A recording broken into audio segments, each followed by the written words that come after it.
माँ बाप पैदा होते ही मर चुके थे, इसलिए वो अपने भैया किशनलाल और भाभी सविता के साथ रहता था। अच्छी पढ़ाई करने के लिए वो शहर में पढ़ाई करने चला जाता है। बिरजू के साथ में पढ़ने वाली लड़की मंजू से उसे प्यार हो जाता है और वो उससे शादी करके गांव ले आता है। बिरजू, हमने शादी तो कर ली है, पर क्या तुम्हारे भैया भाभी इस शादी को मानेंगे और मुझे अपनाएंगे? मंजू, तुम चिंता क्यों कर रही हो? मेरे भैया भाभी बहुत अच्छे हैं और तो और मुझे अपने बेटी की तरह प्यार करते हैं। वो तो घर जाकर ही पता चलेगा। बिरजू और मंजू गांव आ जाते हैं और अपने घर का दरवाजा खटखटाते हैं। कौन है भाई? अभी आती हूँ, रुको जरा, दरवाजा तोड़ोगे क्या? सविता दरवाजा खोलती है तो देखती है कि बाहर बिरजू और उसके साथ एक लड़की खड़ी होती है। सविता बिरजू को देखते ही चौंक जाती है। अरे बिरजू, तुम अचानक कैसे आए? ना कोई पत्री न तार। अगर तुम बता देते कि तुम आ रहे हो तो तुम्हारे भैया तुम्हें स्टेशन लेने आ जाते। बस बस भाभी, सारी बातें यही कर लोगी क्या? अंदर आने को नहीं कहोगी? सफर में हम दोनों बहुत थक गए हैं। अरे हाँ बिरजू, हम तो बोले ही जा रहे हैं बस। ये तो पूछा ही नहीं कि ये लड़की कौन है तुम्हारे साथ। भाभी, हमने शहर में शादी कर ली है और ये लड़की मंजू हमारी पत्नी है।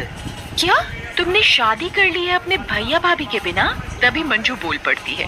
वो भाभी, शहर में कुछ हालात ही ऐसे हो गए थे कि हमें शादी वहीं करनी पड़ी और यहाँ आपका आशीर्वाद लेने चले आए। सविता दिल की बहुत अच्छी थी, इसीलिए दोनों की शादी सुनकर बहुत खुश हो जाती है और अंदर से किशनलाल को बुलाती है। अजी सुनते हो जरा, बाहर तो आओ जरा, देखो तो अपना बिरजू आया है। किशनलाल जल्दी से बाहर आ जाता है और खुशी से बिरजू को गले लगा लेता है। बिरजू, मेरे भाई, तू आ गया। तुझे देखकर मैं बहुत खुश हो गया। तभी सविता बोल पड़ती है।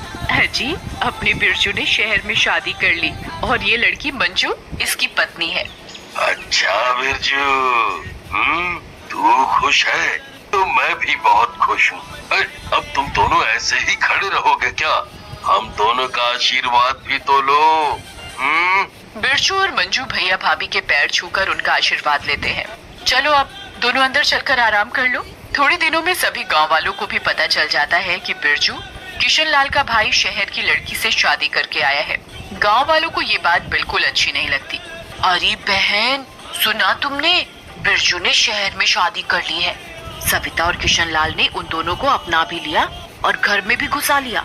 हाँ बहन, सुना मैंने। कहीं इन्हें देखकर हमारी बहू बेटियां ना बिगड़ जाएं। इस बिरजू ने हद ही कर दी है। अरे गांव की छोरियां क्या कम पड़ गई थी जो शहर की लड़की से शादी करके आ गया। अब हम कर भी क्या सकते हैं? शहर में तो ये सब चलता ही रहता है। सभी गांव वाले अपने अपने घर चले जाते हैं और रात हो जाती है। पूरा गांव सोया हुआ होता है। बिरजू और उसकी पत्नी मंजू एक कमरे में सो रहे होते हैं। अचानक से मंजू को बहुत प्यास लग रही होती है। शरीर की थकावट की वजह से मंजू बिस्तर से उठ नहीं पाती है और नींद में ही पानी पानी बड़बड़ाती रहती है। पानी पानी, बहुत प्यास लगी है, कोई पानी पिला दो मुझे, पानी चाहिए मुझे, मेरा गला सूख रहा है, पानी पानी। मंजू इतनी गहरी नींद में सो रही होती है कि पानी पीने के लिए भी उठ नहीं पाती। अचानक से क्या होता है कि पानी की तड़प से उसके शरीर से उसकी आत्मा निकलकर पानी की तलाश में जाती है और वो रसोई में रखे मटके में से पानी पीने के लिए उसके अंदर घुस जाती है। तभी सविता आहट सुनकर उठ जाती है और रसोई में जाकर देखती है। अरे, ये मटके का ढक्कन किसने हटाया?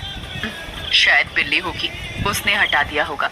ढक दूं, नहीं तो इसमें मक्खी मच्छर गिर जाएंगे।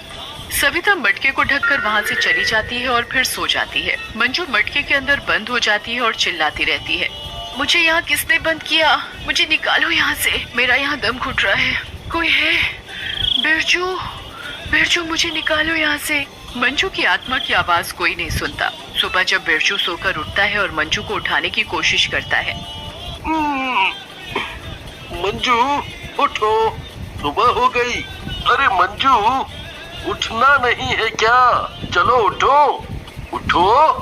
कोई हलचल नहीं होती। बिरजू उसे हिलाता है उठाने के लिए, पर मंजू नहीं उठती। तो बिरजू बहुत घबरा जाता है और भाभी और भैया को आवाज लगाता है। भाभी, भैया, जल्दी आओ, देखो ना मंजू को क्या हो गया है। ये तो उठ ही नहीं रही है। कोई जवाब भी नहीं दे रही। आवाज सुनकर दोनों बाहर आ जाते हैं। क्या हुआ बिरजू, इतना चिल्ला क्यों रहे हो? हाँ, और घबराए हुए भी हो। क्या हुआ? भाभी, भैया, मंजू कुछ बोल नहीं रही। देखिए ना, क्या हो गया है उसे। हाय राम, मंजू तो मर चुकी है। नहीं,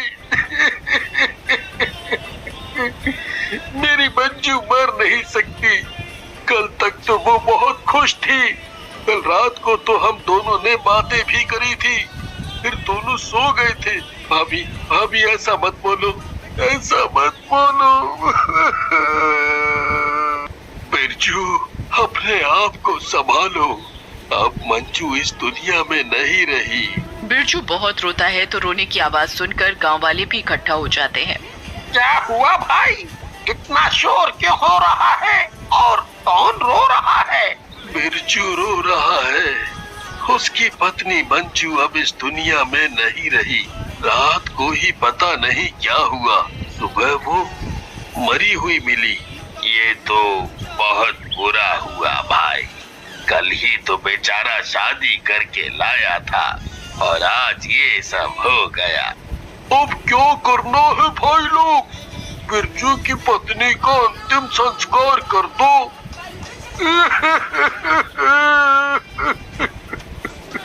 नहीं नहीं, मैं अपनी मंजू को किसी को नहीं दूंगा। ये सो रही है, अभी उठ जाएगी और बोलेगी, बिरजू, बिरजू। बिरजू, अपने आप को संभालो। अब मंजू इस दुनिया में नहीं रही, अब उसका अंतिम संस्कार करने दो। फिर गांव के 4 लोग आकर मंजू को ले जाकर उसका अंतिम संस्कार कर देते हैं। बिरजू बहुत रोता है और किशनलाल और सविता उसे तसल्ली देने में लग जाते हैं। बिरजू, बिरजू, बिरजू। कौन कौन? मंजू, मंजू ये तुम हो क्या? मंजू तुम कहाँ हो? मुझे पता था तुम्हें कुछ नहीं होगा, तुम ठीक हो। मंजू, मंजू। तभी भाभी आ जाती है। कोई नहीं है यहाँ बिरजू, तुम्हारा वहम है ये। तुम्हें उसकी बहुत याद आ रही है ना, इसीलिए तुम्हें उसकी आवाजें सुनाई दे रही हैं। चलो बिरजू, आज तुम मेरे पास सो जाओ। बिरजू किशनलाल के पास सो जाता है और बिरजू के कमरे में भाभी सो जाती है। सोने के बाद तभी आवाज आती है, बचाओ, मुझे बचाओ, बिरजू, बिरजू।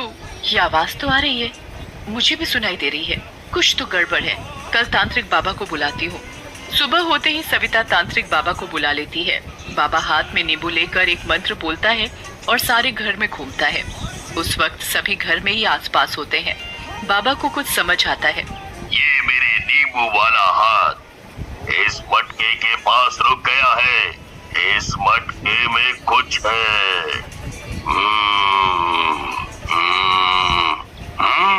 इस मटके में एक आत्मा है, लड़की की, जो अभी इसी में तड़प रही है बाहर आने के लिए। कोई भी इस मटके को हाथ नहीं लगाएगा। अभी हम ध्यान लगाकर सब देखते हैं क्या माजरा है। बाबा ध्यान लगाकर सब पता कर लेता है। क्या हुआ बाबा, कुछ तो बताओ। चुप करो, बहुत बड़ा पाप हुआ है। ये लड़की रात को सो रही थी, इसे बहुत प्यास लगी थी, तो उसकी आत्मा निकलकर पानी पीने इस मटके में उतर गई और सविता ने इस मटके को ऊपर से ढक दिया। इस मटके में मेरी मंजू है। मंजू, मंजू, मैं आ रहा हूँ, मैं यहाँ से निकालने आ रहा हूँ। मंजू।